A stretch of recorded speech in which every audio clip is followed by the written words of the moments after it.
respect we owe. But, mother, why this hurry? Must you go? I must. This house appalls me. No one in it will pay attention for a single minute. Children, I take my leave, much vexed and spurred. I offer good advice. You won't hear it. Oh, all break in and chatter, on and on. It's like a madhouse with the keeper gone. Why don't you just listen? Now, girl, you talk too much. And I'm afraid you're far too saucy for a lady's maid. You push him everywhere and have your say. But I do feel that way. More foolish every day. To think my grandson should be such a dunce. I've said it 100 times, if I've said it once, that if you keep the course on which you've started, you leave your worthy father broken-hearted.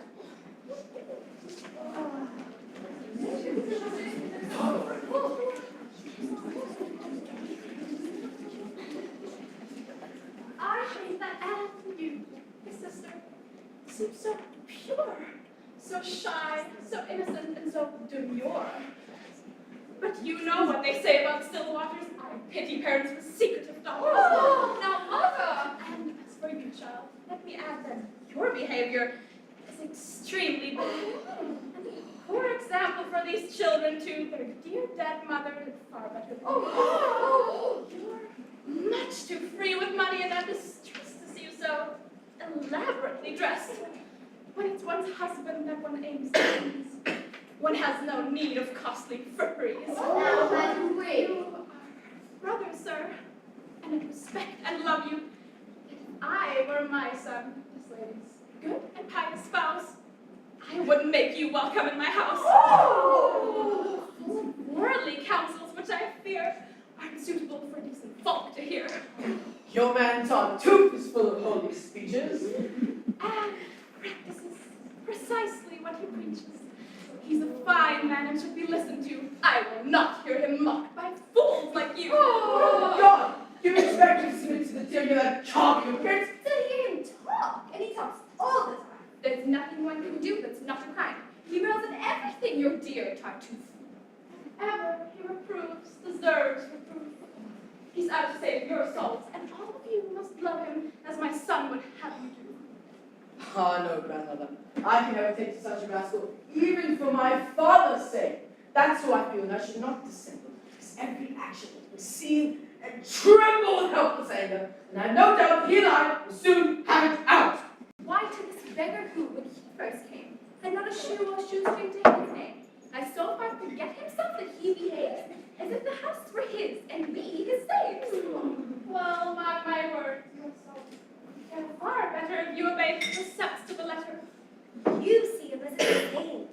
I'm far less odd. In fact, I see right through him. He's a fraud. Nonsense. His men were all the same, or worse. I don't trust either with the penny purse. I can't say what a servant's morals may be. His own goodness, I can guarantee. You all regard him with distaste and fear because he tells you what you loathe to hear, condemns your sins, points out your moral flaws, and humbly strives to further heaven's cause. If sin is what bothers him, why is it he's so upset when folk drop in to visit? Is heaven so outraged by a social code that he must prophesy against us all? I tell you what I think if you ask me. He's jealous of my mistress Humphrey. Rubbish!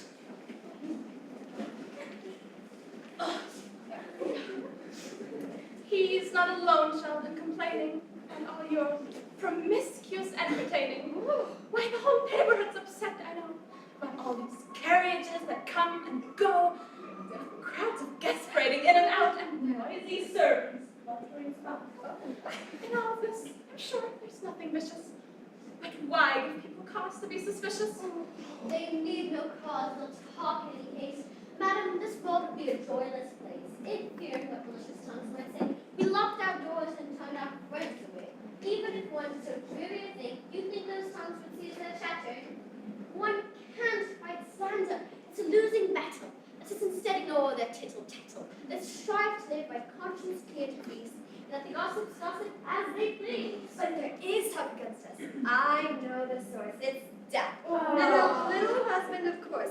Those are the greatest cause for guilt and shame are first Bible, they never miss it. When something can be made to seem innocent, they're often ones that spread the joyous news, adding to fact what fantasies they choose. By talking up their neighbors' indiscretions, they seek to camouflage their own transgressions, hoping that others' innocent affairs will lend a hue of innocence to theirs, or that their own black guilt will come to seem part of a general shady color scheme. All that is quite irrelevant, I doubt, that anyone's more virtuous and devout than dear Rund, and I'm informed that she condemns your mode of life most vehemently. Oh, yes, she's strict, devout, and has no taint of worldliness. In short, she seems the same. As long as her attractions can enthrall, she flouts it, flirted, and enjoyed it all. But now, they're no longer what they were, and she quits a world that is fast quitting her, and wears a veil of virtue to conceal her bankrupt beauty and her lust appeal. That's what becomes of old coquettes today, distressed when all their lovers fall away, claiming to be pure, austere, and zealous, when in fact, if the truth were known, they're merely jealous, and cannot bear another know the pleasures time has forced them to forego. That sort of talk is what you like to hear. Therefore you tell us all, keep still, my dear, while Madame rattles on the livelong day. Nevertheless, I need to have my say. I tell you that you're blessed to have Tartuffe dwelling as my son's guest beneath this roof, that heaven has sent him to forestall its wrath by leading you once again to the true path, that all he reprehends is reprehensible, and that you better heed him and be sensible. These visits, balls, and parties in which you revel are nothing but inventions of the devil. One never hears one word that's edifying, nothing but chaff, foolishness, and lying, as well as vicious gossip, which one's neighbor is cut to bits and laid violent savor. People of sense are driven half insane in such affairs, where noise and folly reign, and reputations thick and fast. As a wise preacher said on Sunday night, parties of Babylon. As the guests will babble on, with never pause. And then the whole story which I think I said last, sir, and I saw that wink.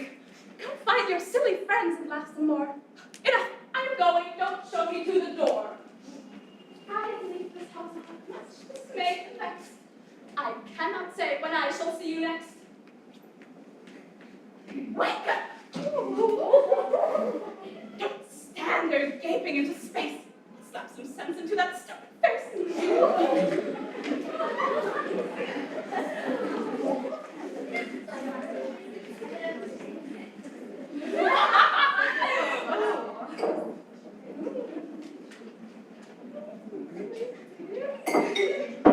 I think I'll stay behind. No further pieces of her mind. How that old lady. Oh, she wouldn't say if she could hear you speak of her that way. She'd thank you for the lady, but I'm sure she'd find me old a little premature. My, the scene she made and what it did, and how that man Tartuffe has taken her in. But her son is even worse to see it. His folly must be seen to be believed. In late troubles, he played an able part and served his king, wise and loyal heart. And he's quite lost his senses since he fell beneath Tartuffe's infatuated spell. He calls him brother and loves him as his life, preferring him to mother, child, or wife. In him and him alone does he confide. He has made him his confessor and his guide. Pets and pampers him with love more tender than any pretty mistress could engender. Gives him the place of honor when they dine, and delights to see him gorging like a swine. Stuffs him with dainties until his guts distend, and when he belches, cries, God bless you, friend! In short, he's mad. He worships him. He dotes. His words he marvels at. His deeds he quotes, thinking each act a miracle, each word oracular as those that Moses heard. Tartuffe, much pleased to find so easy a victim as in 100 ways, beguiled and tricked him. Milked him of his money, and with his commission, established her some inquisition.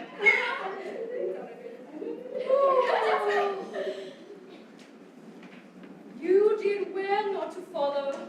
She stood in the door and said verbatim all she said before. Oh, I saw my husband coming. I think I best go upstairs now and take a little rest. Yes, I'll wait and meet here. Then let's go. I really only time to say hello.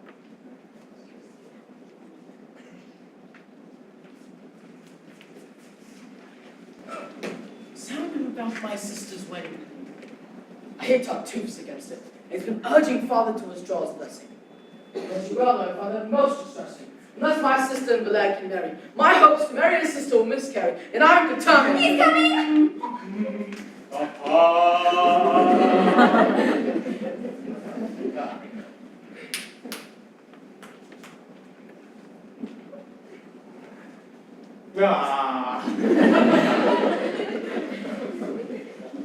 Good day, brother.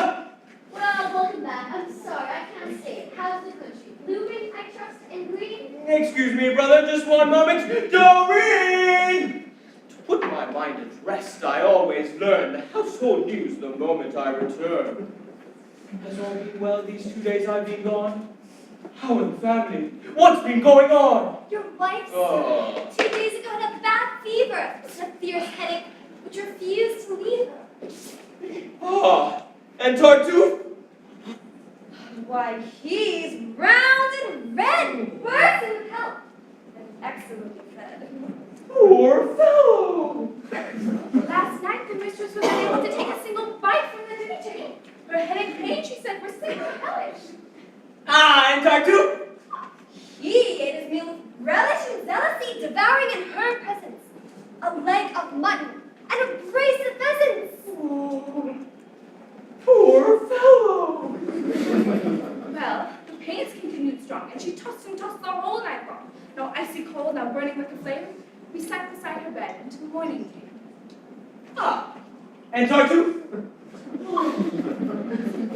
Well, why, having eaten, he rose, sought his room already in a doze, got into his nice warm bed, and snored away in perfect peace until the break of day.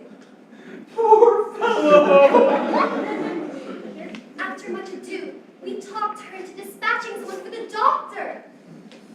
He bled her, and the fever quickly fell. Ah, and Tartuffe! He bore it very well to keep his cheerfulness at any cost, and make up for the blood Madam had lost. He drank 4 beakers full of port. Poor fellow!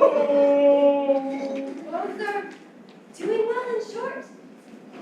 I'll go tell Madam that you've expressed Keen sympathy, anxious interest. Ah. Hmm. Those girls were laughing in your face. Huh? And though I've no wish to offend you even so, I'm bound to say, how could you possibly be such a goose? Are you so dazed by this man's hocus pocus that's all the world saved from his house of focus? You've given him clothing, shelter, food, and care. I must do all Brother, stop right there! You do not know the man of whom you speak. I grant you that, but my judgment's not so weak that I can't tell by his effects on others. Ah, when you meet him, you two will be like brothers. There's been no loftier soul since time began. He is a man who is an excellent man. To keep his precepts or to be reborn and view this dunghill of a world with scorn. Yes, thanks to him I'm a changed man indeed. Under his tutelage my soul's being freed from earthly loves and every human tie. My mother, children, brother, and wife could die, and I do not feel a single moment's pain. That's a fine judgment, brother. Most humane. Oh. Had you seen Tartuffe as I first knew him, your hearts like mine would have surrendered to him.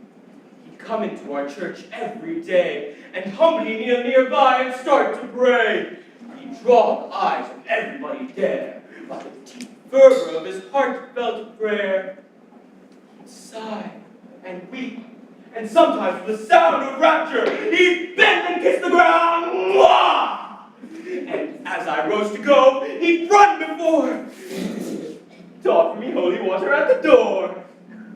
His serving man, no less devout than he, informed me of his master's poverty. I'd give him gifts, but in his humbleness, he'd always beg for less. That's too much! cry. Too much by twice! I don't deserve it! The hamster would suffice!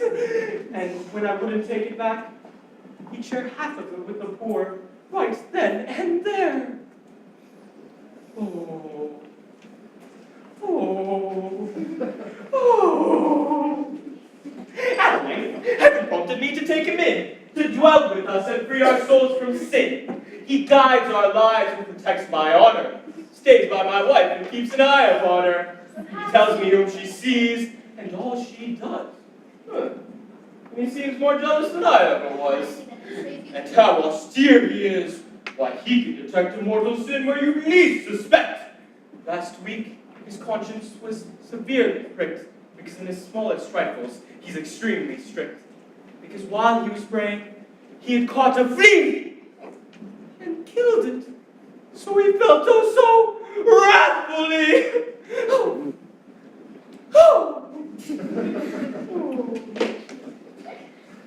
Good God, man, have you lost your common sense? Or is this all some joke at my expense? How can you possibly stand there in all sobriety? Brother, your language savors impiety.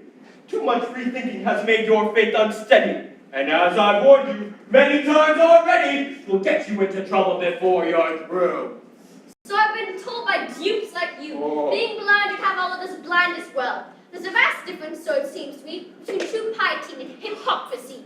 How do you fail to see it, may I ask? Is not a face quite different from a mask? Cannot sincerity and cunning art, reality and semblance be told apart?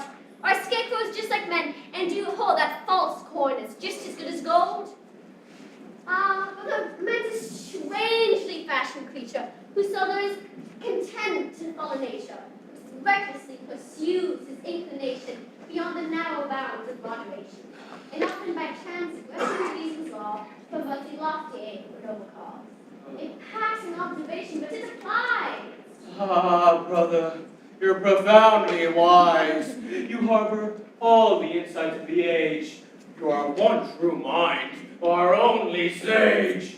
It's Amira's oracle. It's Cato, too. And all mankind are fools compared to you. But I don't pretend to be a sage, nor have I all the wisdom of the age. Nothing that I more cherish and admire than honesty and true religious fire. Some men don't waggle and inspire and conspire. To lead a good life is their one desire. These men I honor, these men I advocate, as models for us all to emulate. Your man is not their sort at all, I fear, and while your praise of him is quite sincere, I think that you've been dreadfully deluded. Now then, brother, is your speech concluded? Why, yes. Your servant, sir! No, brother, wait. There's one more matter. You agreed of late this young fellow might have your daughter's hand. I did. And set a date, I understand. Quite so. You've now postponed, is that true? No doubt. The match no longer pleases you. Who knows? You mean to go back on your word? Oh, I won't say that. Has anything occurred which might entitle you to break your pledge? Perhaps. Come, brother. Stop. Can you please be sensible? What have you decided? What are your plans? I plan, sir, to be guided by heaven's whim. But what shall I tell Valère? Whatever you like. Brother, I cannot take this anymore. What are you going to do? Oh, good day! This looks like poor Valère's undoing. I'll go warn him there's trouble brewing.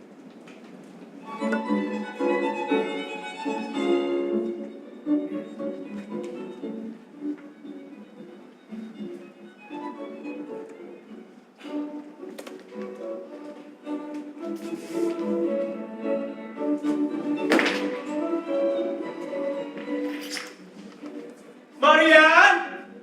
Yes, Father? A word with you, come here. What are you looking for? Eavesdroppers, dear. I'm making sure we shan't be overheard. Someone in there could catch our every word. Ah, good. We're safe. Now then, Marianne, my child, you're a sweet girl who's tractable and mild, whom I hold dear and think most highly of. I'm deeply grateful, Father, for your love. Ah, that's well said, daughter.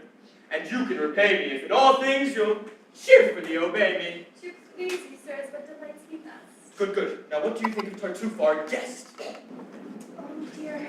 I'll say whatever you wish me to. Yes. Weigh your answer. Think it through. Ah, that's well said, dear daughter. Say of him then that he is the very worthiest of men, and that you're fond of him and would rejoice in being his wife, if that should be my choice.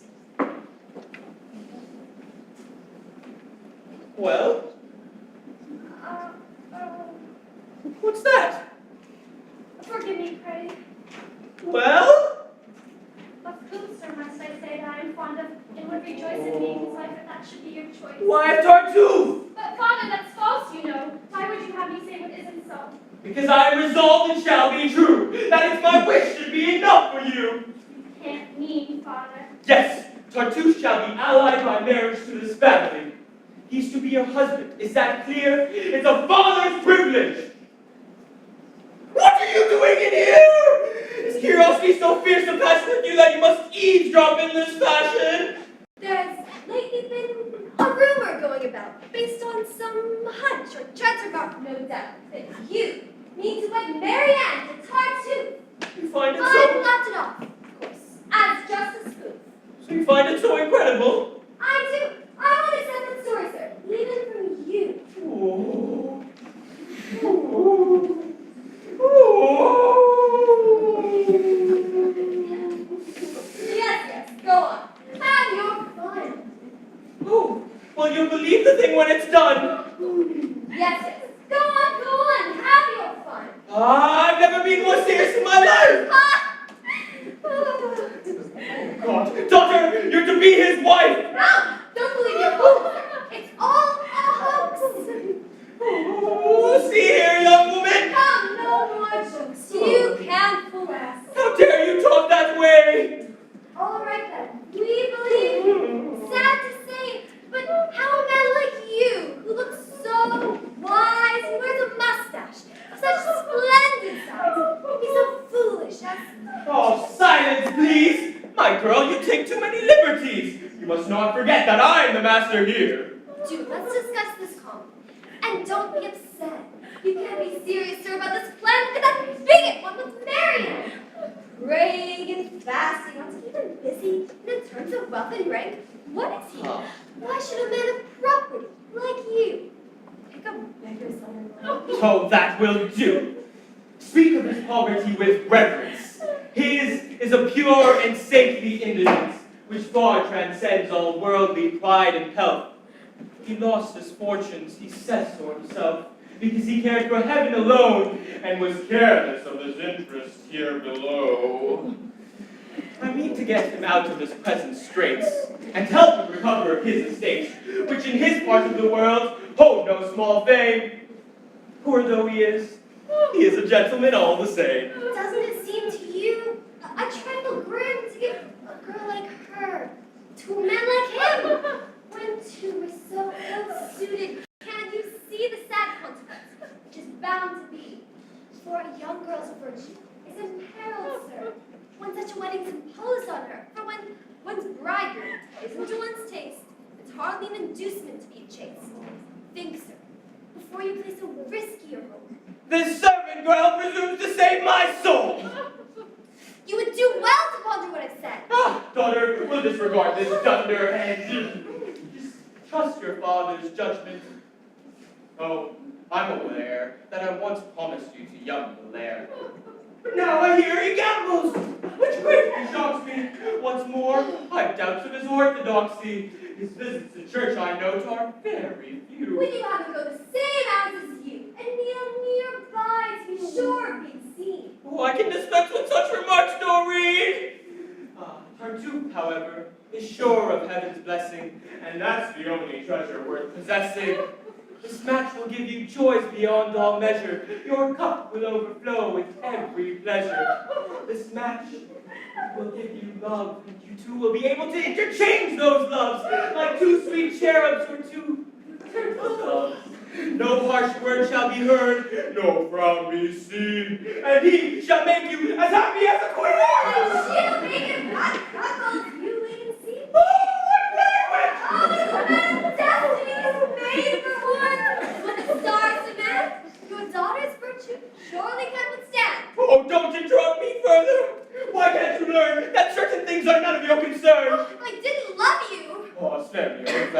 love you, sir, in spite of your objection. Blast. I didn't... Sir, I can't bear it for your honor's sake. So you made this ludicrous mistake. Oh, you mean to go on talking? If I didn't protest the sinful marriage, my Oh. conscience couldn't rest. Oh, if you don't hold your tongue, you little shrew! Oh, I've lost your temper. A pious man like you.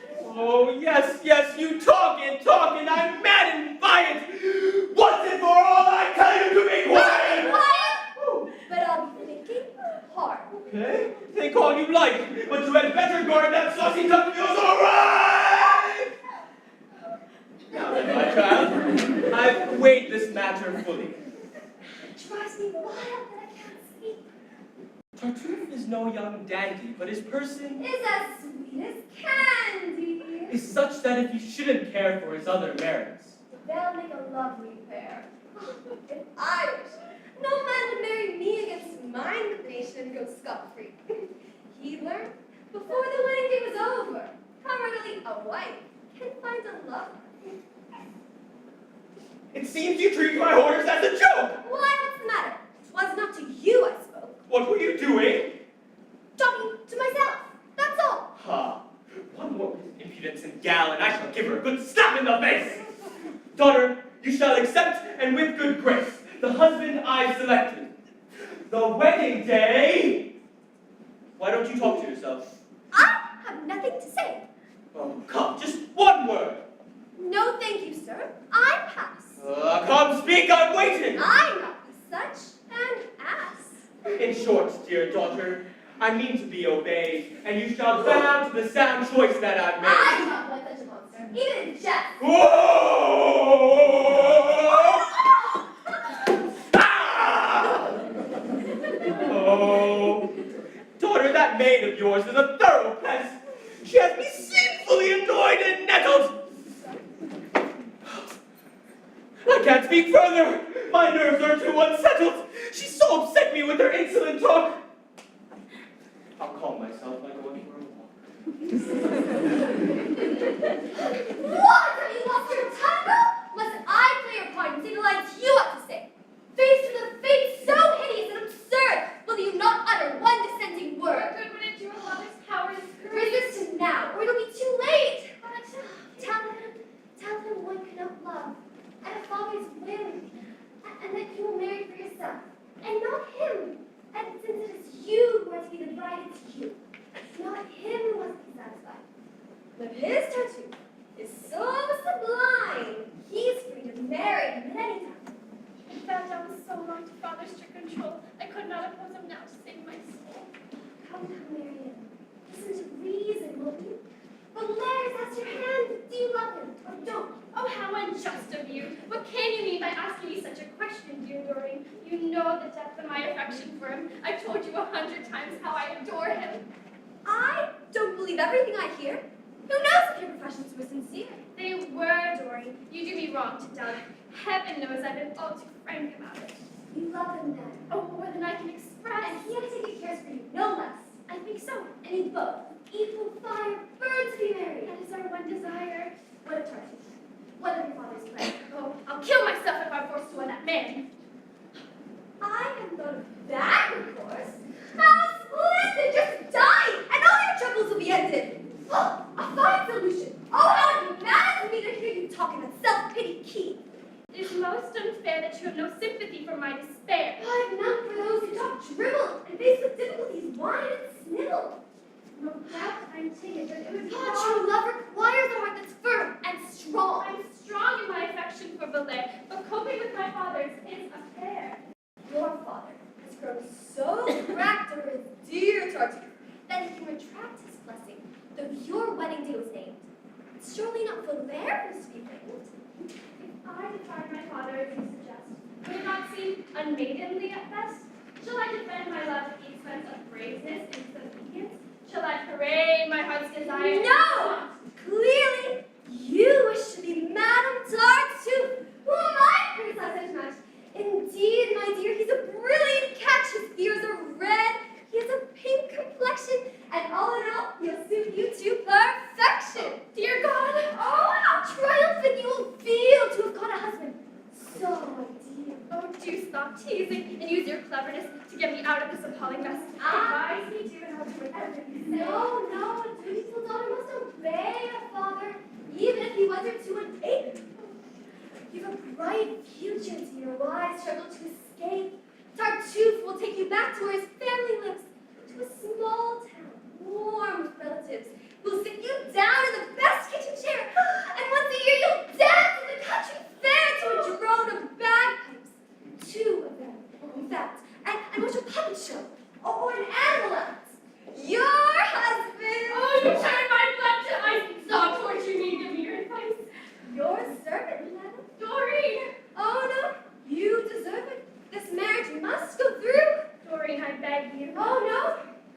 Tartuffe, you know I think... Tartuffe is your cup of tea, and you shall drink him. Doreen, I always put you everything in I mind. know you deserve to be Tartuffe.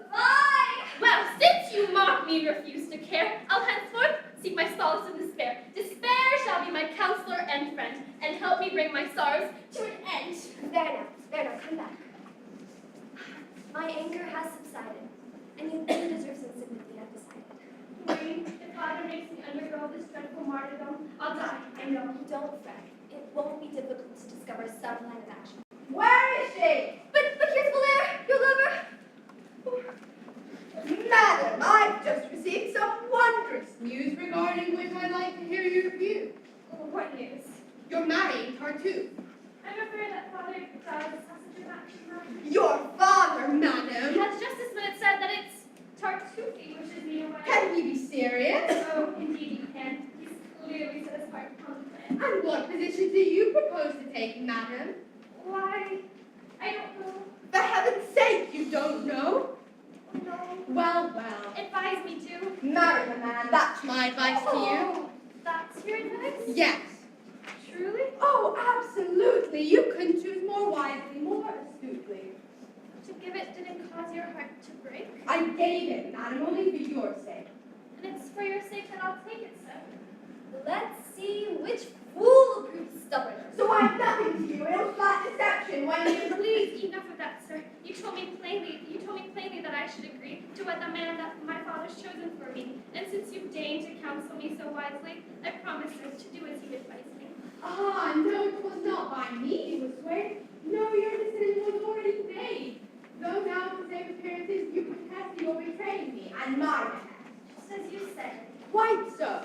And now I see that you were never truly in love with me. Alas, you're free to think so if you choose. I choose to think so, and here's a bit of news. You've spurned my hand, but I know where to turn for kinder treatment, as you shall quickly learn.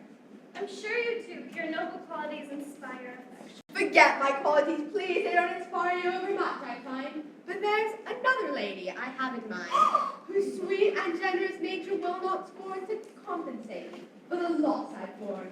I'm no great loss, and I'm sure you'll transfer your heart quite painlessly from me to her. I'll do my best to take it in my stride, the pain I feel at being cast aside. Time and forgetfulness may put an end to, and if I can't forget, I shall pretend to. No self-respecting person is expected to go on loving once he's been rejected. Now that's a fine, high-minded sentiment. One to which any sane man would assent. Would you prefer if I pined away, both in passion for my dying day? Am I to yield you to a rival's arms and not console myself with other promises? Go then, console yourself.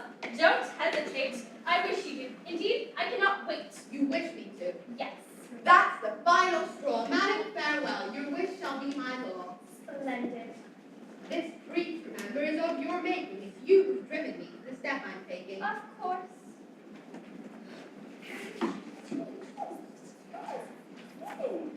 Remember, I'm merely following your example. I can see that clearly. Enough. I'll go and do your bidding then. Good.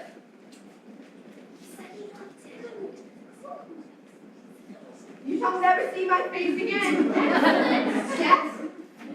What's that? What did you say? Nothing. You're dreaming. Oh, well, I'm on my way. Farewell, madam. Farewell. If you ask me, both of you are as mad as mad can Do be. you stop this nonsense now? I've only let you stumble so long to see where it will get you. Whoa, there, Mr. Valere! What's this story? Come here. No, my heart's too full of pleas. Don't hold me back, the wish must be obeyed. It's too late now. My decision's been made. Who? He hates the sight of me, that's plain. I'll go and so deliver him from pain. Oh, now you run away. Come back! No, nothing you say will keep me here. Let go! She cannot bear my presence, I perceive. To spare her further torment, I shall leave. Oh, you'll not escape, sir, so don't you try it. Come here, you two. Stop fussing and be quiet. What do you want of me? What is the point of this? We're going to have a little armistice. Now, weren't you silly to get so overheated? Didn't you see how badly I was treated? Aren't you a simpleton to have lost your head? Well, didn't you hear the hateful things he said? You're both great fools. Her sole desire, Valere, is to be yours in marriage. To that I'll swear. He loves you only, Marianne, and wants no one but you. To that I'll stake my life. Why do you advise me so I cannot see? On such a question, why ask advice of Why? And now a hand from you. What are you doing? There, a perfect fit.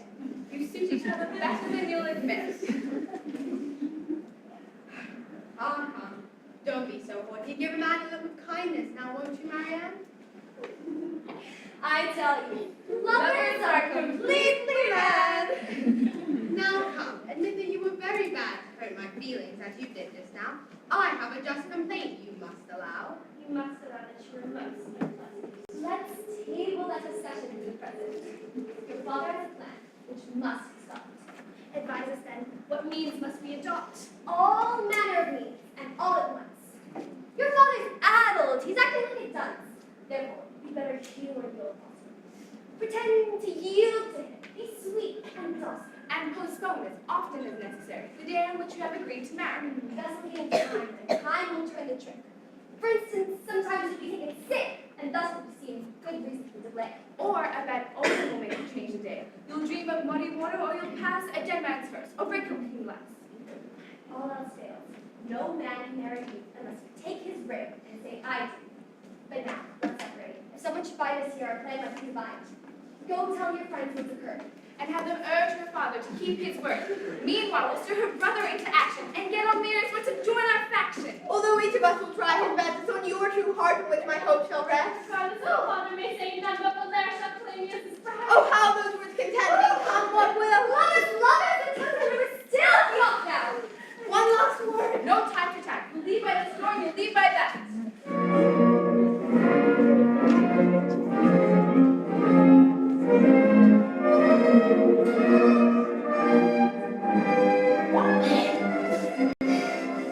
Lightning strike me as I speak. May all men call me cowardly and weak. If any fear scruple should hold me back from settling things at once with that great crack. Now don't give way to violent emotion. Your father's really talked about this notion, and words and deeds are far from being one. Much that is talked about is left undone. No! Stop that scoundrel's machinations.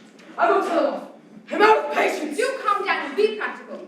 I'd rather my mistress talk to him, and with your father. She has some influence over Tartuffe, I've noted. He hangs upon the word and seems most devoted, and may indeed be smitten by her charm. Pray heaven, it's true, it do our cause no harm.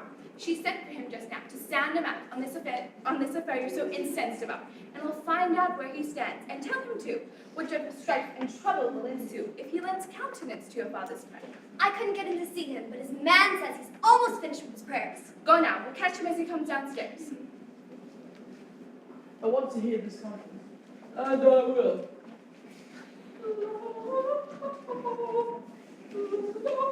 Ah! No! They must be alone! Oh, keep still. Not you, I know your temper. You start all shots, stamp your foot, and spoil it all. Oh, I won't. I'm public right. Lord, you're a nuisance. Oh, he's coming! Get out of sight! Hang up my airshed and put my scourge in place, and pray all for heaven's perpetual grace. I'm off to prison now to share my last few coins with the poor wretched there. What a fate. You wish to see? Yes. Oh, please take this handkerchief before you speak. What? Cover that bosom, girl. Oh. Such sights as that could undermine the soul. Your soul, it seems, has very poor defenses, and flesh makes quite an impact on your sense. It's strange that you're so easily excited. My own desires are not so soon ignited. And if I saw you as naked as a beast, oh, your head would tempt me to Madam is coming down and begs you, sir, to wait and have a word or two with her. That had a softening effect. I think my guess about him was correct. Oh, the toast of my youth. We shall see.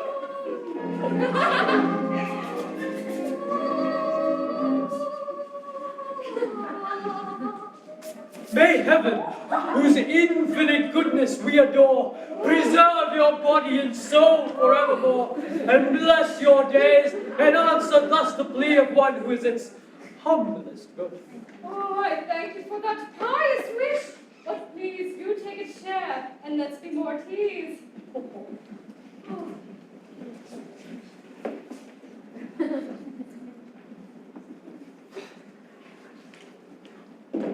I trust that you are once more well and strong. Ah, yes, the fever didn't last long. My prayers are too unworthy, I am sure, to have granted from heaven this most gracious cure. But lately, madam, my every supplication has had for object your recuperation. You shouldn't have troubled so. I don't deserve it. Your health is priceless, madam, and to preserve it, I'd gladly give my own in all sincerity. Sir, you outdo us all in Christian charity. You've been most kind. I count myself your debtor. Ah, 'twas nothing, madam. I won't deserve it.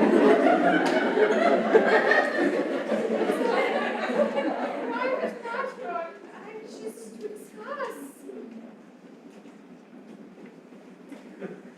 Oh, my gladness. No one here to hinder us. I do am glad. It floods my heart with bliss to find myself alone with you like this. For just this one chance I prayed with all my heart, but prayed in vain until this happened. This won't take long, sir, and I hope you'll be entirely frank and unconstrained. Indeed, there's nothing I would rather do than bare my innermost heart and soul to you. First, let me say that what comments I have made about the constant visits you are paid were prompted not by any mean emotion, but rather by a pure and deep devotion, a fervent Oh, zeal. no need for explanation. Your sole concern, I'm sure, was my salvation. Indeed, in such great fervor do I feel. Oh, please, you're pinching. But from an I never meant to call you pain, madam, I swear I was.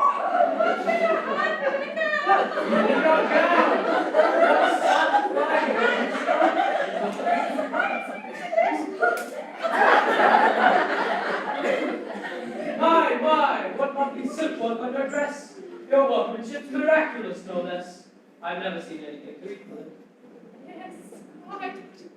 Let's talk business for a bit. They say my husband means to break his word and give his daughter a tune, sir. Had you heard? Oh, yes. You once mentioned it.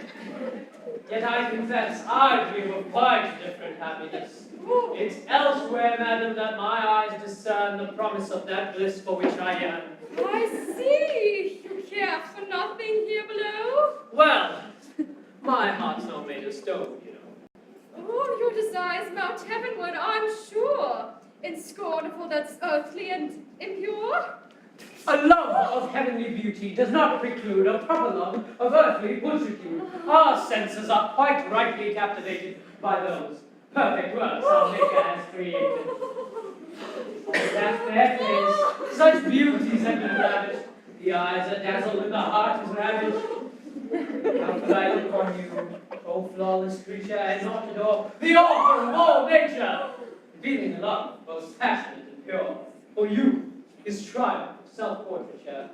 You are my bliss, my solace, my salvation.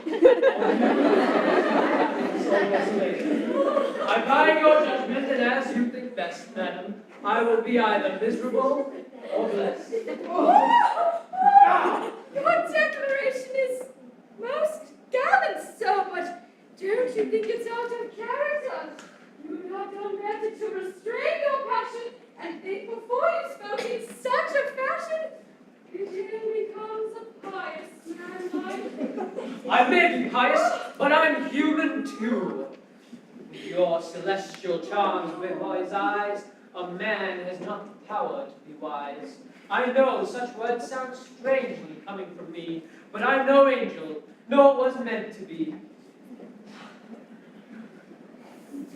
Your loveliness I had no sooner seen than you became my soul's unrivaled queen. Before your seraph glance divinely sweet, my heart's defenses crumbled. Men lie so love is strictly, and one may trust our reticence completely. My keen concern for my good name ensures the absolute security of yours. In short, I offer you, my dear Elmire, pleasure without scandal, and love without fear. I've heard your world I clearly apprehend. Aren't you afraid, though, that I may take notion to tell my husband of your world? Supposing he would do me too, his feelings toward you might grow rather cold. I know you'll excuse my violent affection as human weakness, human imperfection, and that, O fairest, you will bear in mind that I'm but flesh and blood and am not blind. Some women might do otherwise, perhaps, but I shall be discreet about your lapse. I'll tell my husband nothing of what occurred. If, in return, you'll give your solemn word to advocate as forcefully as you can the marriage of Valère and Marianne, mounting all desires to dispossess another of his rightful happiness and to... No! Oh! We'll not talk about this vile affair. Hurry off behind that curtain there, where heaven and earth can confound the crime that great rascal prompted me to hide.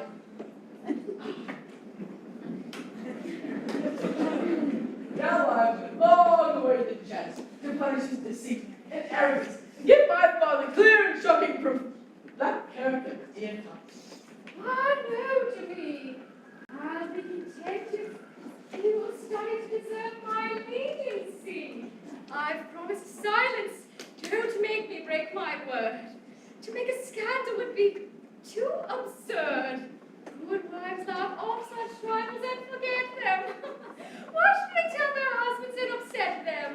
You have your reasons for taking such a course, and I have reason too, of equal force. To spare him now would be insanely wrong. I've swallowed my just wrath far too long, and watched this insolent bigot bring strife and bitterness into our family life. Too long he's meddled in my father's affairs, thwarting my marriage hopes and poor Valère's.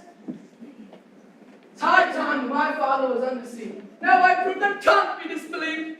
Proof furnished by the heaven above. It's too good not to take advantage of. This is my chance, and I deserve to lose it if for one moment I hesitate to use it. To me? No! Oh. I must do what I think right, madam. My heart is bursting with delight. Say whatever you will. I'll not consent to lose the sweet revenge on which I'm bent. I'll settle matters without more ado. You must not Thank you. Father! I'm glad you joined.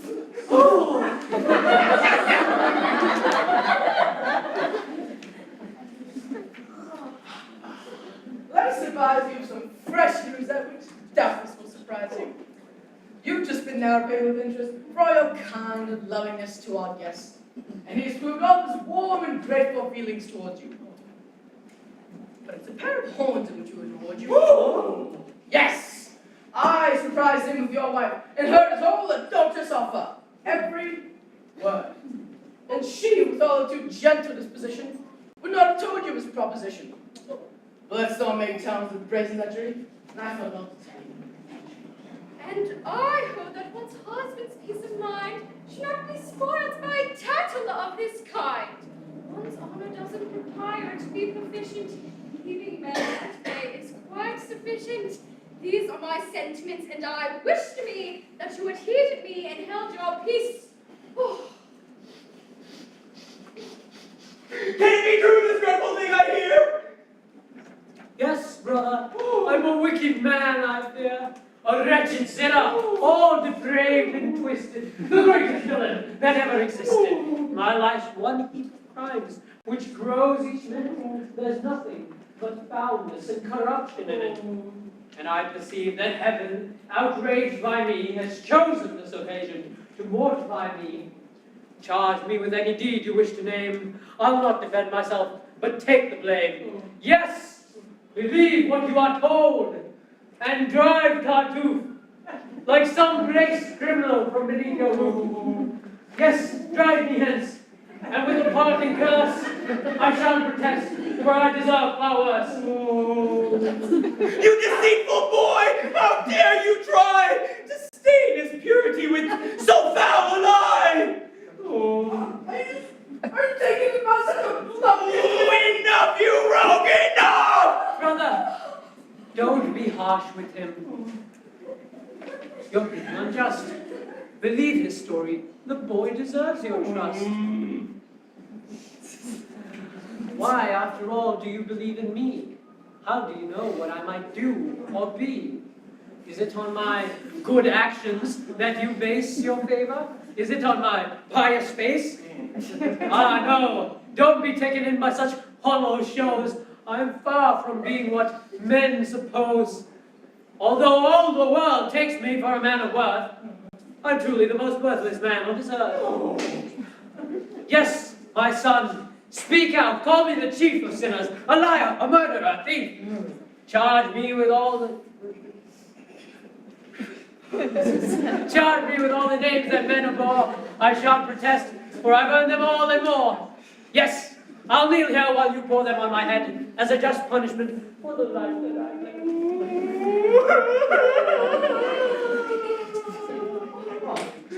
Oh, this is too much, dear brother. Villain! Are you so with blood? Oh, be still, monster! Brother, I pray you rise. Villain! Silence! Can't you realize that he's Oh, one word more and I'll tear you limb from limb! Brother, don't be harsh with him. I'd rather far be tortured at the stake than see him bear one scratch for my poor sake. Ingrid! I must beg you on bended knee to pardon him. Oh, such goodness cannot be. Now there's true charity! Villain, be still. I know your motives. I know you wish him ill. Yes, all of you, wife, children, servants, all, conspire against him and desire his fall, employing every shameful trick you can to alienate me from this saintly man. Oh, but the more you seek to drive him away from me, the more I'll do to keep him. Without delay, I'll spite this household and confound its pride by giving him my daughter as his bride.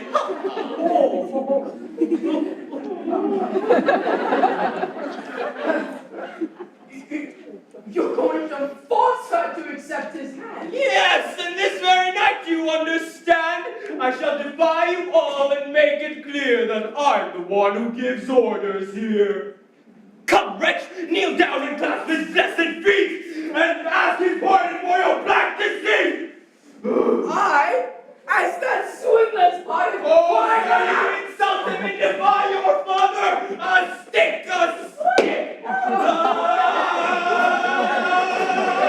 Release me too! Stop! Out of this household this minute, be off with you, and never set foot in it again! Well, I shall go then.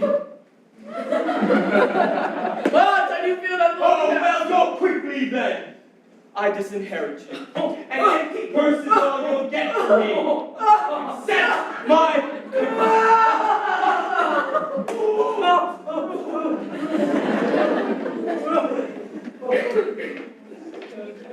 How he blasphemed your goodness! What a sign! Forgive him, Lord, as I have already done. You can't know how it hurts me when someone tries to blacken me in my dear brother's eyes. Such ingratitude plunges my soul into so dark a mood. I can't speak. I gasp for breath. I can't think, for I find myself near death. Oh! Ah! You blackguard! Why did I spare you? Why did I not break you into little pieces on the spot? Oh! Compose yourself! Don't be hurt, dear friend! These scenes, these dreadful quarrels have got to end. I've much upset your household, and I perceive that the best thing for me to do would be to leave. Oh, what are you saying? They're all against me here. They have you think me false and insincere. What of that? Have I ceased believing in you? No, but their adverse talk will certainly continue. And charges, which you now repudiate, you may find credible at a later date. Oh, no, brother, never! Brother, a wife can sway her husband's mind in a subtle way. No, no! To leave at once is the only solution. Only then can I end their persecution. Oh, no, no, I'll not allow it! You shall remain! Well, 'twill mean much martyrdom and pain, but if you wish it, enough, so be it. I shall remain. But one thing must be settled as I see it, for your dear honor and for our friendship's sake. There's one precaution I feel bound to take. I shall avoid your wife and keep away. No, you shall not, whatever they may say. It pleases me to vex them, and for spite, I'll have them see you in their day and night. What's more, I'm going to drive them to despair by making you my only son and heir. Oh, yes, this very day I'll give to you alone clear deed and title to everything I own. Dear good friend and son-in-law to be is more than wife, child, or kin to be. Will you accept my offer, dearest son? In all things, let the will of heaven be done. Poor fellow! Come, let's go draw up the deed and let them burst with disappointed greed. Ha ha ha! Ho ho ho! Hee hee hee!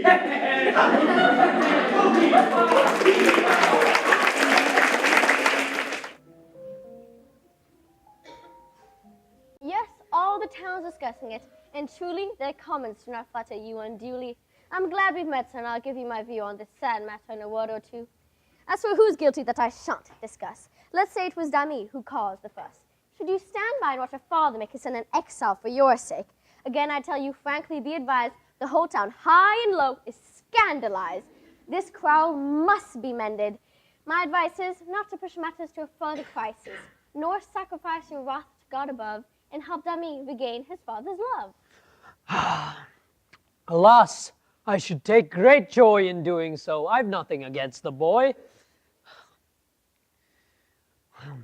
To serve him would bring me much contentment, since I harbor no resentment. No, let's simply do what heaven ordains, so that no other thought perplex our brains. So let me say that I've forgiven Dami, and thus obeyed the laws of heaven, yet I am not commanded by the Bible to live with one who smears my name with libel. Were you commanded, sir, to indulge the whim of poor Orgon, and to encourage him in suddenly transferring to your name a large estate to which you have no claim? It would never occur to those who know me best to think that I acted out of self-interest. Oh. I did so only, as he well understands, so that such great wealth does not fall into wicked hands.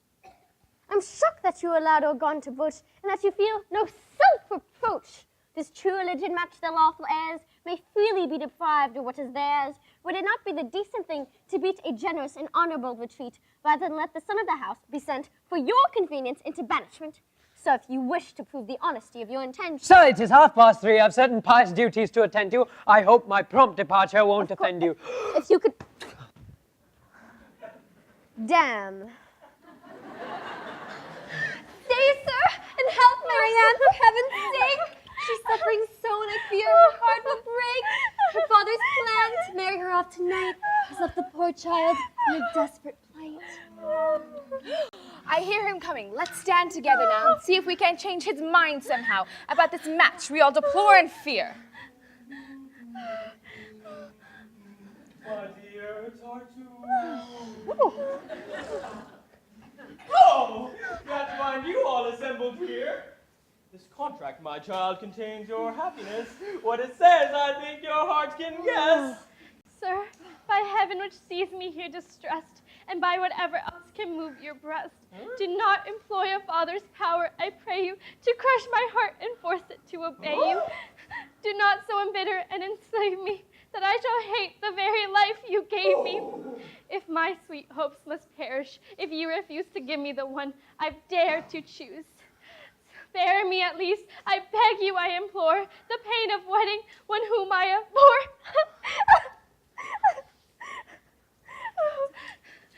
And don't, by a heartless use of force, drive me to contemplate some desperate course. Be firm, my soul, no human weakness now. I don't resent your love for him. Allow your heart free rein. Sir, give him your property, and if that's not enough, take mine from me. He's welcome to my money. Take it, do. But don't, I pray, include my person too. Spare me at least, and let me end the tale of my sad days behind a convent veil.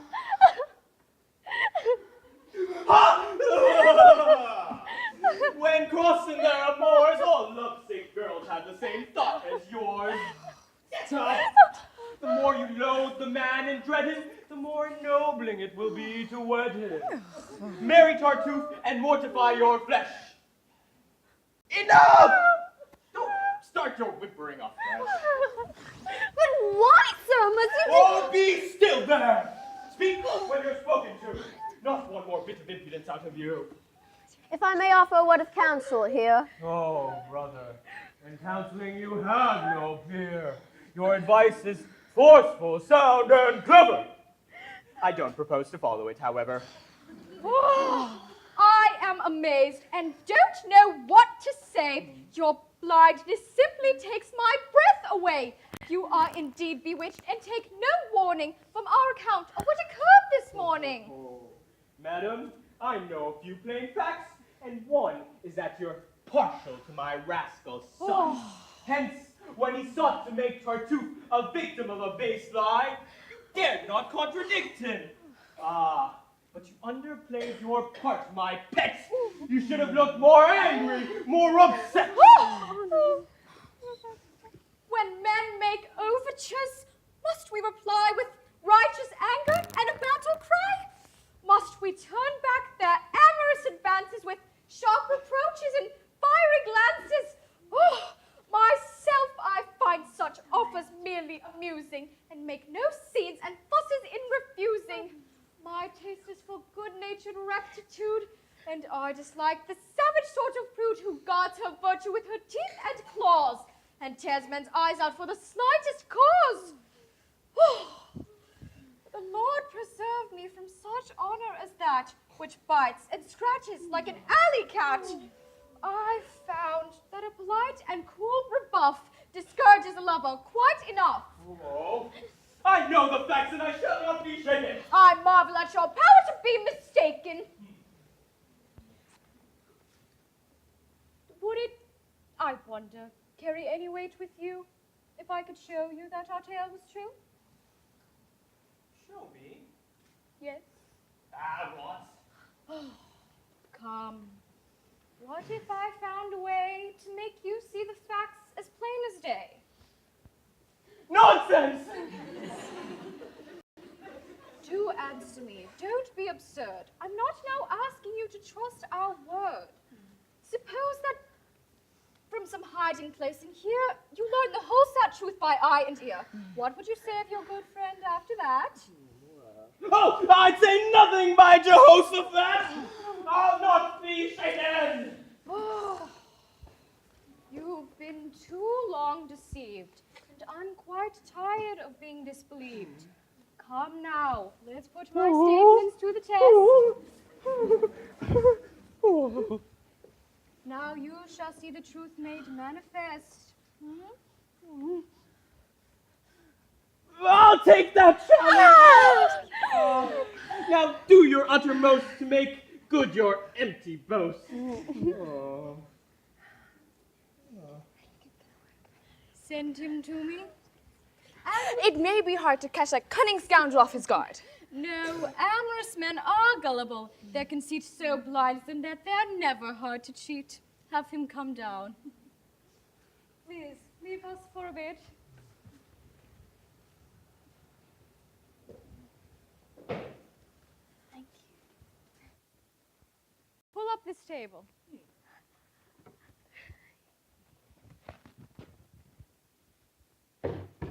Now get under it. What?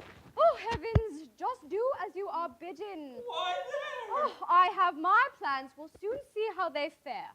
Under the table now, and once you're there, take care that you are neither seen nor heard. Oh, well, I'll indulge you since I gave you my word to take you through the swindle tile charade. Once it's over, you'll be glad we played. I'm going to act quite strangely now, and you must not be shocked at anything I do, whatever I may say. You must excuse, as part of that deceit I'm forced to use, I shall employ sweet speeches in the task of making that impostor drop his mask. I'll give encouragement to his bold desires and furnish fuel to his amorous fires. What? Since it is for your sake and for his destruction that I shall seem to yield to his seduction, I'll gladly stop whenever you decide that all your doubts are fully satisfied. I'll count on you as soon as you have seen what sort of a man he is to intervene and not expose me to his odious lust 1 moment longer than you feel you must. Remember, you are to save me from my plight whenever... He's coming! Hush! Keep out of sight! You wish to see me, I'm told. Yes. I've a little secret to unfold. But first, however, it would be wise to check that door and look out for spies. Ha ha!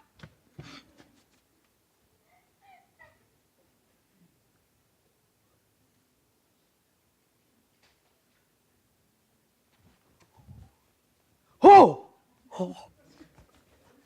Oh! The very last thing that must happen now is a repetition of this morning's row. I've never been so badly caught off guard. Oh, how I feared for you. You saw how hard I tried to make that troublesome Demi control his temper and hold his peace.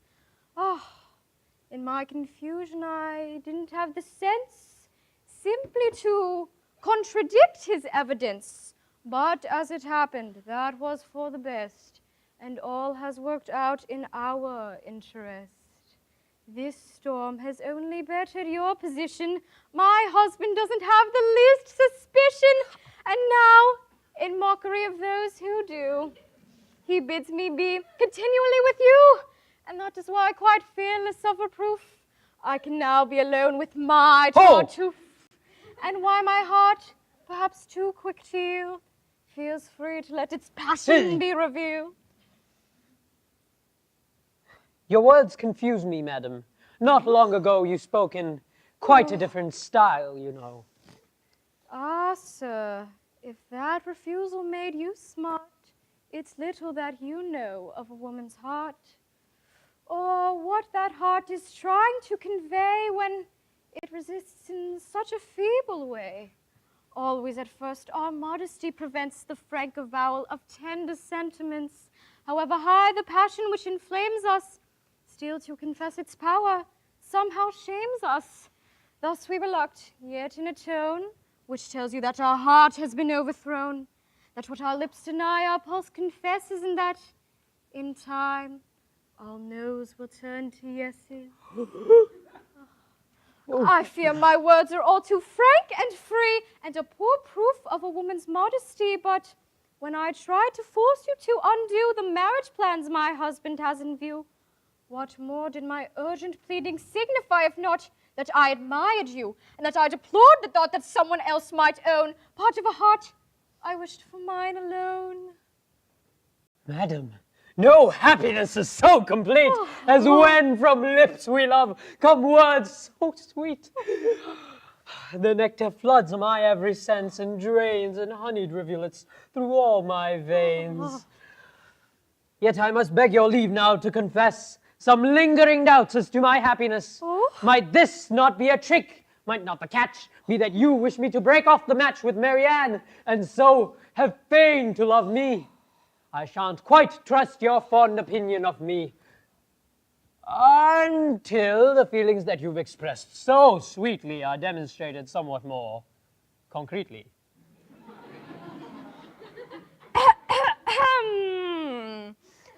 Why be in such a hurry? Must my heart exhaust its bounty at the very start? To make that sweet admission cost me dear, but you'll not be content, it would appear, unless my store of favors is dispersed to the last farthing and at the very first. I, who so little merit your esteem, can't credit this fulfillment of my dream, and shan't believe it, madam, until I savor some palpable assurance of your favor. Come, must you hound and harry me to death? Will you not give me time to catch my breath? Can it be right to press me with such force? Give me no quarter, show me no remorse, and take advantage by your stern insistence of the fond feelings which weaken my resistance. Well, if you look with favor upon my love, why then begrudge me some clear proof thereof? But how can I consent without offense toward heaven, to which you feel such Whoa. reverence? If heaven's all that holds you back, don't worry, I can remove that hindrance in a hurry. Nothing of that sort need obstruct our path. Oh, must one not be afraid of heaven's wrath? Some joys, it's true, are wrong in heaven's eyes, yet heaven is not averse to compromise. There is a science, madam, lately formulated, whereby one's conscience may be liberated, and any wrongful act you care to mention may be redeemed by purity of intention. I'll teach you, madam, the secrets of that science. Meanwhile, just place on me your full reliance.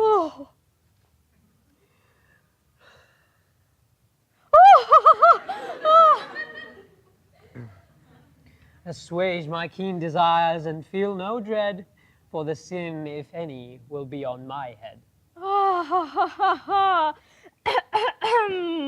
You've a bad cough. Yes, it's bad indeed. A bit of licorice may be what you need.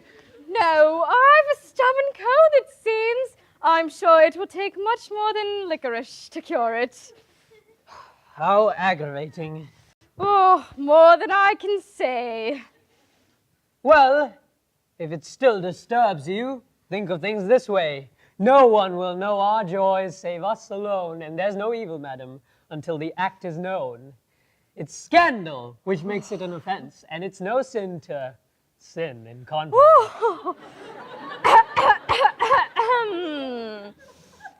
Well, clearly I must do as you require, and yield to your importunate desire. If this is sinful, if I'm wrong to do it, so much the worse for him who drove me to it. The fault can surely not be charged to me.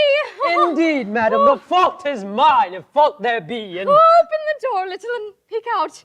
I wouldn't want my husband poking about. why worry about that man? Each day he grows more gullible. One could lead him by the nose. To find us here would fill him with delight. And if he saw the worst, he'd doubt his sight. Nevertheless, do step out for a minute into the hall and see that no one's in. That man's a perfect monster, I must admit. I'm simply stunned. I can't get over it. What? Coming out so soon? How premature! Get back into hiding and wait until you're sure. Stay till the end and be convinced completely. We mustn't stop till things are proved concretely. Tart, don't be hasty. Try to be judicious. Wait and be certain that there's no mistake. No jumping to conclusions, for heaven's sake. Madam, all things are worked out to perfection. I've given the neighboring rooms a full inspection, and now I may at last... Hold on! My passionate fellow got so fast. So you thought you'd fool me, my dear saints? How soon you wearied of the saintly life, marrying my daughter and coveting my wife. I've long suspected you and had a feeling that soon I'd catch you at your double dealing. Just now, you've given me evidence galore. It's quite enough. I have no wish for more. I'm sorry to have treated you so slyly, but circumstances forced me to be wily.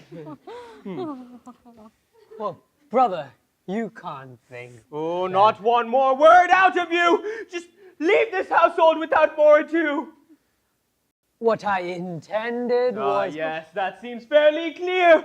Spare me your falsehoods and get out of here. Ha ha ha.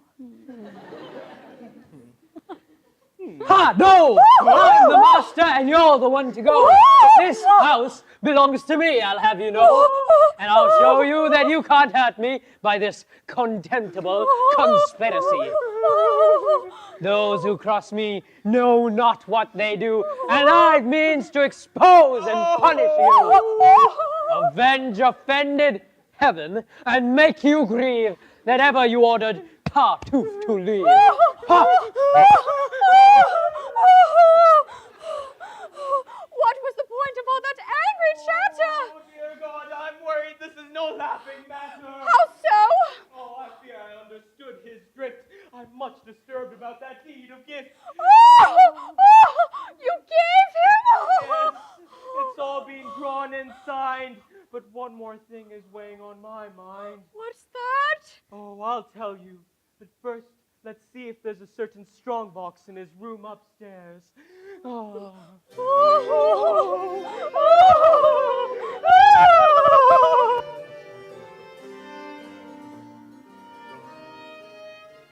Where are you going so fast? Oh, no.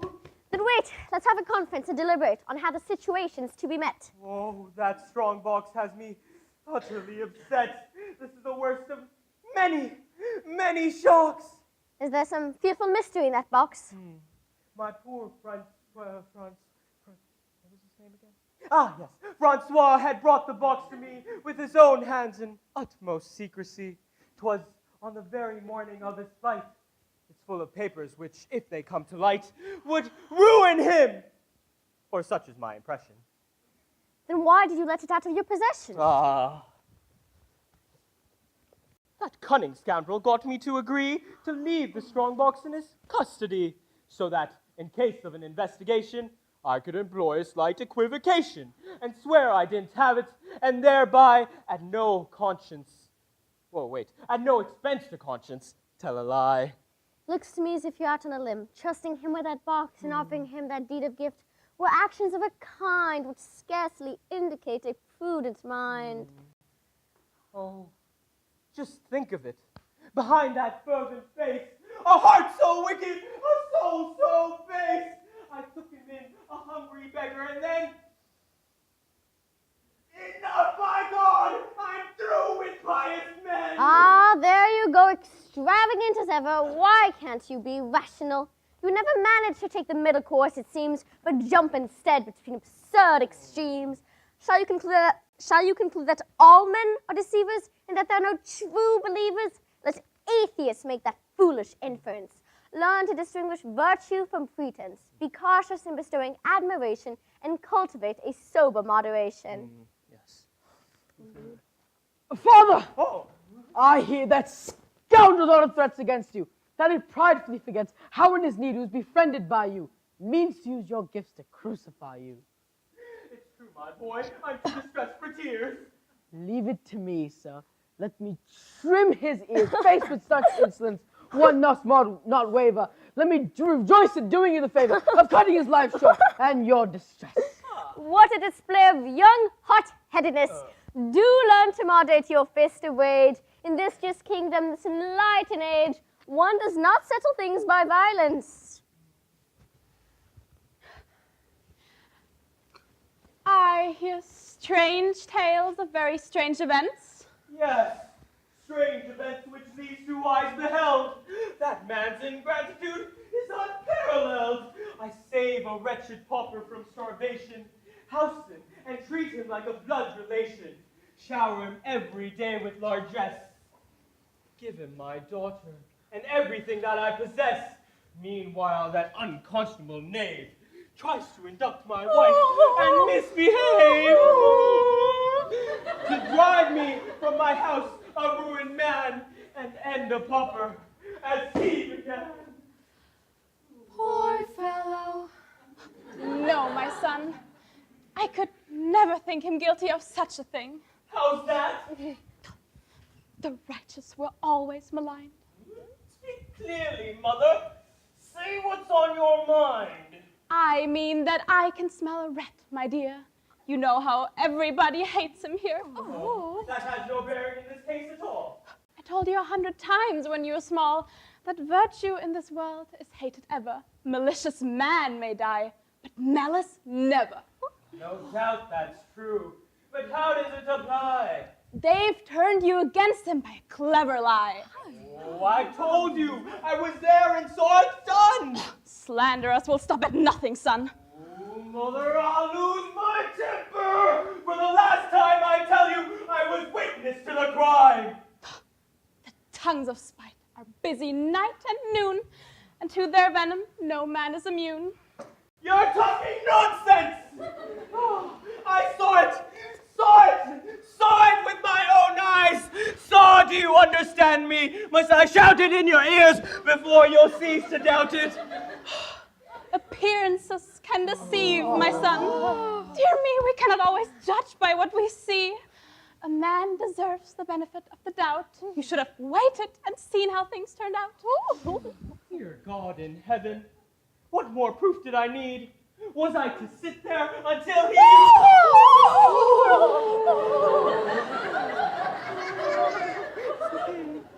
No. Mother, you drive me to the brink of impropriety! No, a man of such surpassing piety could not do such a thing. You cannot shake me. I don't believe you, and you shall not make me. Vex me so that, if you weren't my mother, I'd say to you some dreadful thing or other. It's your turn now, sir, not to be listened to. Oh. You'd not trust us, and that she won't trust you. Oh. My friends, we're wasting time, which should be spent in facing tough predicaments. I fear that scoundrel's threats weren't made in sport. Do you really think you'd have the nerve to go to court? Oh, I'm sure he won't. They'd find it much too crude. A case of swindling and ingratitude. Don't be too sure. He won't be at loss in giving his claims a high and righteous gloss. Any clever rogues with far less valid cause have trapped their victims in web of laws. I wish to heaven that we could devise some truce between you, or some compromise. Oh, if I had known what cards he'd held, I'd not have roused his anger by my little plot. Huh? Oh! What is that fellow looking for? Who is he? Go talk to him and tell him that I'm busy. Let's talk. Good day, dear sister. Kindly let me see your master. He's involved with company and cannot be disturbed just now, I fear. I hate to intrude, but what has brought me here will not disturb your master in any event. Indeed, my news will make him most content. Oh, your name? Just say that I bring greetings from Monsieur Tartuffe. Oh my God.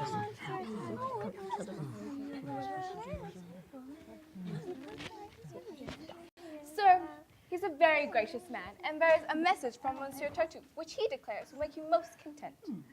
I think upon my this man be best seen and heard. Perhaps he has some settlement to suggest. How shall I treat him? What manner would be best? Control your anger, and if he should mention some fair adjustment, give him your full attention.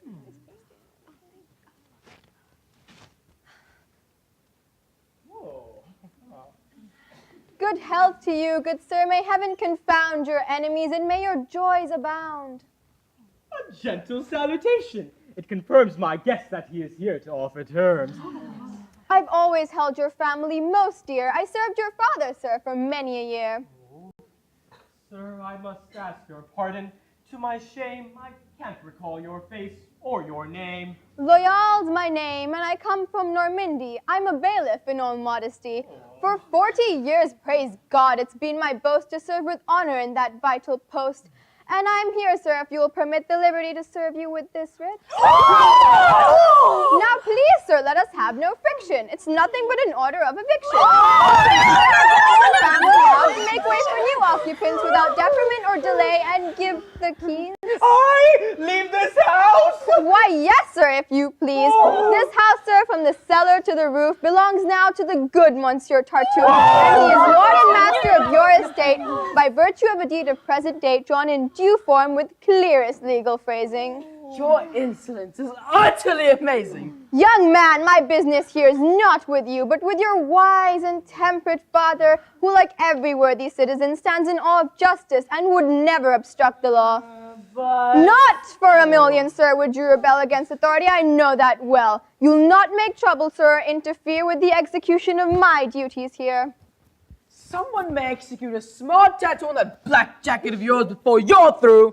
Sir, bid your son be silent. I'd hate to mention such a nasty threat of violence in writing my report. This man Loyal is a most disloyal sort. I love all men of upright character, and when I agreed to serve you these papers, sir, it was your feelings that I had in mind. I couldn't bear to see this case assigned to someone who may esteem you less and thus subject you to unpleasantness. What's more unpleasant than telling a man to leave his house and home? You'd like a short reprieve? Oh. If so, I shall not press you, but wait until tomorrow to dispossess you. Splendid! I'll come and spend the night here then, most quietly with half a score of men. For form's sake, you might bring me, just before you go to bed, the keys to the front door. My men, I promise, will be on their best behavior, but bright and early, sir, you must be quick and move out all your furniture, every stick. The men I've chosen are both young and strong, and with their help, it shouldn't take you long. In short, I'll make things pleasant and convenient. And since I'm being so extremely lenient, please show me, sir, a like consideration and give me your entire cooperation. I may be all but bankrupt, but I'd give 100 louis here and now just to land one good clout right on the end of that complacent snout. Careful, don't make things worse. My both soul itches to give that beggar a good kick in the breeches. Monsieur Loyal, I'd love to hear the whack of a stout stick across your fine broad back. Take care. A woman, too, may go to jail if she uses threatening language to a bailiff. Enough, sir. This must not go on. Give me that paper, please, and then be gone. Well, au revoir. God give you all good cheer. May God confound you and him who sent you here.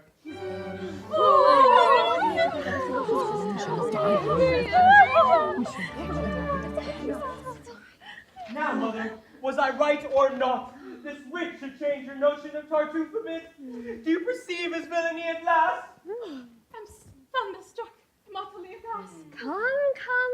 We mustn't take offense at this new proof of his benevolence. He's kindly arranged for your liberation from all that might endanger your salvation.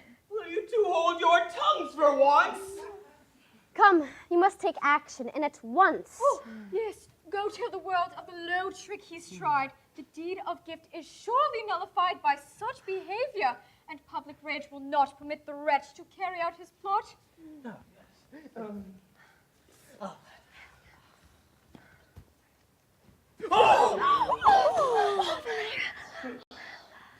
Though I hate to bring you more bad news, such is the danger that I cannot choose. Friend sends word you are in a plight from which your one salvation lies in flight. That scoundrel who's opposed upon you so denounced you to the king an hour ago. And as supporting evidence displayed a strong box of a certain renegade whose secret papers, so he testified, you had disloyally agreed to hide. Oh my gosh. I don't know just what charges may he press, but there's a warrant out for your arrest. Tartuffe has been instructed, furthermore, to guide the arresting officer to your door. He's clearly done this to facilitate his seizure of your house and your estate. That man is a vicious beast. Quick, sir, you mustn't tarry in the least. My carriage is outside to take you hence. This 1,000 louis should cover all expense. Let's lose no time or you shall be undone. The sole defense in this case is to run. I shall go with you all the way and place you in a safe refuge to which they'll never trace you. Oh, alas, dear boy, I wish that I could show you my gratitude for everything that I owe you. But now is not the time. I pray to the Lord that I wish to see you. Give you your reward. Farewell, my dears. Be careful. Father, hurry. We shall take care of your things. You needn't worry.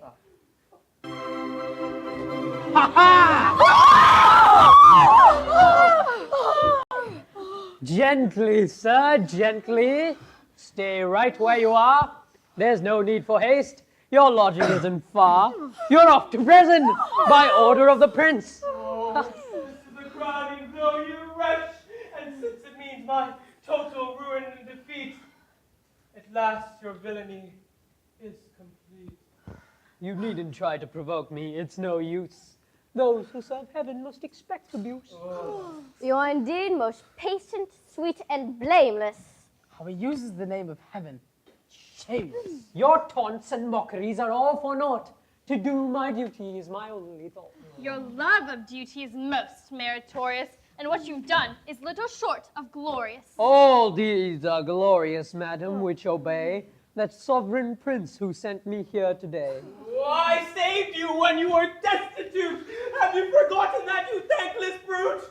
No. No. I well remember everything. But my first duty is to my king. That obligation is so paramount that other claims beside it do not count. And for it, I would give up my wife, my family, or my own life. You hypocrite! Oh, that we most revere he uses to cloak his plots and camouflage his ruses. If it is true that you are animated by pure and loyal zeal, as you have stated, why was this zeal not roused until you sought to make Orgon a cuckold and been caught? But if he is a traitor, as you declare, how could you condescend to be his heir? Oh, God. Ugh. Officer! Officer! Yes, sir. Spare me this clamor. It's growing shrift. Carry out your orders, if you will.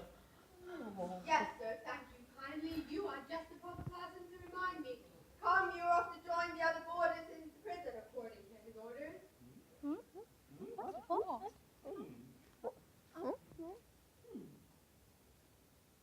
Who, I, sir? Why, yes. To prison? This can't be true. I owe an explanation, but not to you. Sir, all is well. Rest easy and be grateful. We serve a prince to whom all sham is hateful. A prince who sees into our inmost hearts and can't be fooled by any tricks of ours.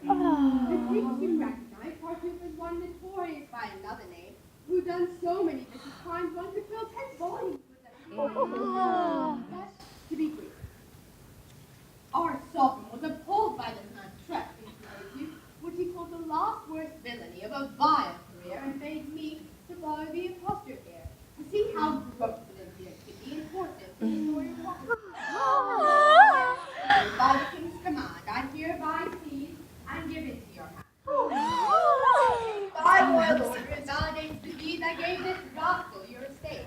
I pardon furthermore your grave offense in harboring an exile document. How much he prides his merit and how much he makes more of man's virtues than of their mistakes. Heaven be praised!